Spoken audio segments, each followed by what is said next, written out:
छोरा हो नि त, गर्नुपर्छ। उमेर ढल्किँदै जान्छ, घरबाट टाढिनुपर्छ। खुसी र आनन्द त्यागी काम गर्नुपर्छ।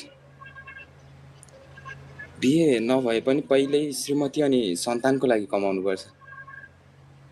यस्तै छ नि त नेपालको सोसाइटी।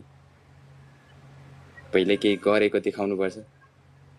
बिहे नभए पनि पहिल्यै श्रीमती अनि सन्तानको लागि कमाउनुपर्छ। काँधमा जिम्मेवारी बोकेर तनाव लिनुपर्छ। तनाव नै मेटाउनको लागि अलिकति रमाइलो गर्छौँ। छोरा मान्छे हो, मोच छ नि तँलाई त, भन्लान् भनेर सुन्नुपर्छ। पीडा जतिसुकै भयो नि आँसु लुकाउनुपर्छ। छोरा मान्छे भएपछि अब रुनु हुँदैन भन्छ नि त। पीडा जतिसुकै भए पनि आँसु लुकाउनुपर्छ। तिमीलाई बुझ्दैन होला कसैले,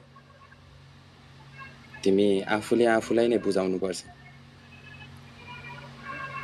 अब आश गर्नु छैन कोहीबाट, सबै आफै गर्नुपर्छ।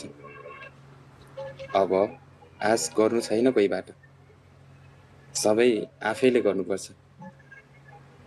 यति गर्दा गर्दै पनि बीच बाटोमा कोही साथ दिने भेट्यो भने आफैलाई भाग्यमानी मान्नुपर्छ। छोरा हो नि त, केही न केही त गर्नुपर्छ। Thank you brother. अनि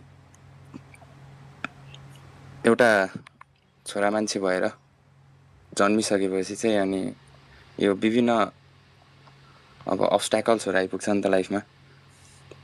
अनि त्यसपछि चाहिँ अब के हुन्छ त होइन, मान्छेले एकदम त्यो कोही मान्छे त हुन्छ नि एक्लो फिल गर्ने, अब मेरो भ्यालु नै छैन होइन, अब म एक्लो छु, मेरो साथमा कोही छैन होइन, मैले गरेको केही अर्थ नै छैन भन्ने सिचुएसनमा पुग्छ कि। अनि त्यो भनेको त उसले सोच्न थाल्छ कि त्यो ठाउँमा गएर मरेको म। थाहा छ सबैलाई मेरो मनको मान्छे मरेको छ आज। मेरो कामको कुनै मोल छैन, समरचुटी 1 मा पुग्न आँटेको छ, पेलुम न हो खोइ। मेरो नामको कुनै अर्थ छैन, मैले चालिरहेको कदमको कुनै गन्तव्य छैन, मसँग भएको ज्ञानको कुनै सम्मान छैन, मेरो निर्णयको कुनै